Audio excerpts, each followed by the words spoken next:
প্রকৃতি বড়ই কৌতুক ভালোবাসে।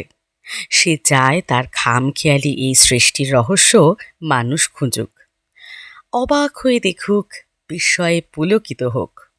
ঠিক যেমন কবির বলাইয়ের মতো।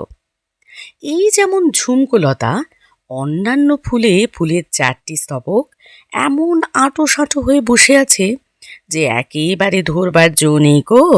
সে আসলে পরিবর্তিত বিটপ। কিন্তু ঝুমকুলতায় দলমণ্ডল আর পুংকেশর চক্রের মাঝে যে দণ্ডটা, অর্থাৎ অ্যান্ড্রোফোরটা, ফুলের আসল পরিচয়টি ভালোভাবেই ব্যক্ত করে।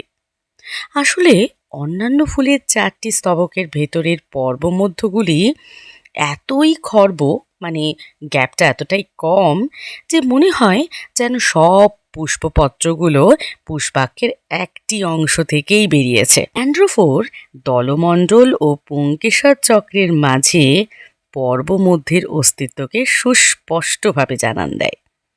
অ্যান্ড্রোফোর যেমন ফুলের পুং ও স্ত্রী স্তবককে ধরে রাখে যাতে কীটপতঙ্গকে ভালোভাবে আকর্ষণ করতে পারে এবং ইতর পরাগযোগে সহায়তা করে, ঠিক তেমনি যেন আমাদের কাছেও খুব স্পষ্টভাবে জানান দেয় যে ফুল হলো আসলে পরিবর্তিত বিটপ।